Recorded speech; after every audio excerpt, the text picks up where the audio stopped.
agreement we had with our lead lawyer is that they will be the ones making comments about the case, or the lawyers that may be appointed by the lead lawyer. So, because they wanted to remain completely a legal issue because there's a new legal team in the matter. And as you are aware, the defense started today. And we expect to see this as an open court for journalists to go in there and cover the case as it is progressing. So that is an agreement we have with the new legal team, that they will discuss the matters when they feel comfortable about it. But I am a presidential candidate, so we continue to discuss serious national issues about the next election. I want to announce to you today that even the prosecutor, who is the senior advocate of Nigeria, said that he's waiting for me to convince him so that he can vote for me in the election. That's progress made today. We are close to winning an additional voter. Somebody shout power. Power!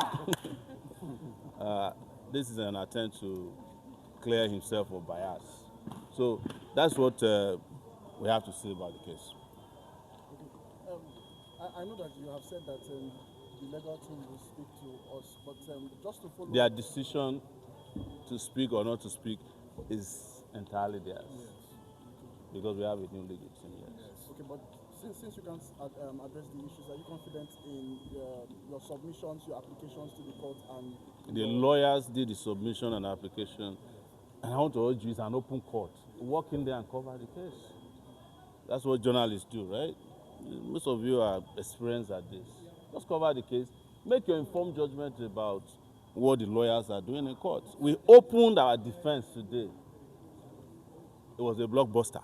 Yes. So, yes. Can you share your experience as regards to your incarceration a few days? Incarceration and experience about incarceration is not something I pay attention to. Considering that even today I was supposed to go back to prison again. So an experience has not been concluded cannot become a matter for discussion. It's an ongoing issue. And my persecution is also an ongoing concern. And that's been laid bare today, even at the beginning of the trial. So don't worry about the experience. If I tell you my experience now, if I write a book, most of you will not buy it. And I have a duty to raise money by selling those books. While we are waiting for you writing your books, yes. Or a movie. Were you treated fairly in the prison? There's no fair treatment for somebody who has not committed an offense, who has not been convicted of a crime, to be sent to prison. Yes, we can't even say that. And we are talking about prison, and I made it clear last week when I spoke to the media about you must watch my interview on channels and Arise TV, where I made it very clear that they call it a correction center, but for me, it was prison. Nobody should be correcting a person who is correcting the society. Yes. That's the job I do in this country. Listen, no matter what they do to you in this country, no matter what the country turns into, look at me very well today, and I'll state it that I remain the conscience of this nation. And I'll say one of it because I'm not the only one. All these people are the conscience of the nation. Some of you are the conscience of the nation. And we are dealing with conscienceless power.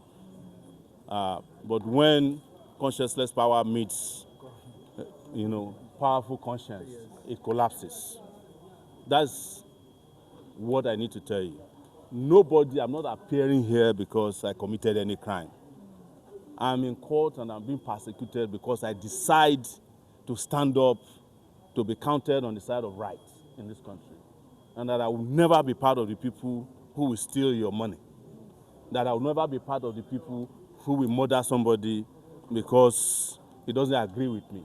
That I will never be in a country or a citizen of any country in the world, particularly Nigeria, and watch while they sink your destinies. That's what we are dealing with here. So sometimes in the history of mankind, people like us come once in a while. When I see people like us, many of us here, because we have lawyers who have spent countless hours defending this case. We have activists who come here from across the country. There are people watching us from all over the world. They've already known that I've been singled out to be maltreated. But what will happen to this country? How the children who are abducted can be reunited with their families. How we can travel safe in our country. How people who are working can get paid a living wage. How hospitals can attend to diseases and not add to it. How our economic system can empower us without disemboweling our people. We are talking about a country where characters are running fake agencies. And the people who are running the agencies are not being tried as we speak.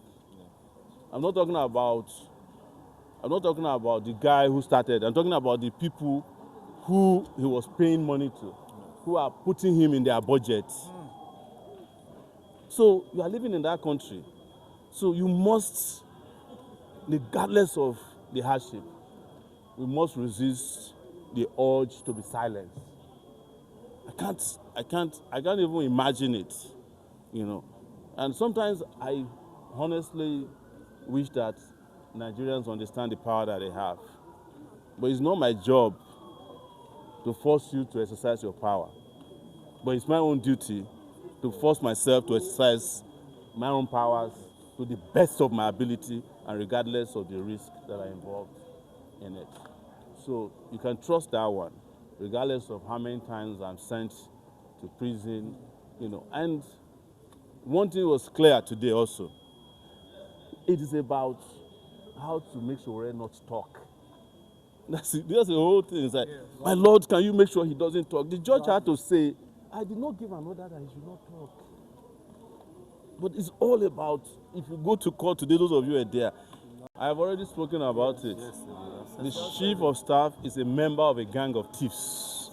And I can say that categorically because I was the one who exposed when he stole $25,000 from a client in Atlanta, Georgia, when he was a lawyer, and his legal profession certificate was revoked as a result of that. That's how GBAJABIAMILA ended in Nigeria. And to add a secret today, when I wrote that story, he asked Abike Dabiri to call me and asked if I could help him take down the story. I said no, because I'm writing for history. Today, you know where he's coming from. If I had compromised myself and taken down the story, you will not know that he's a thief.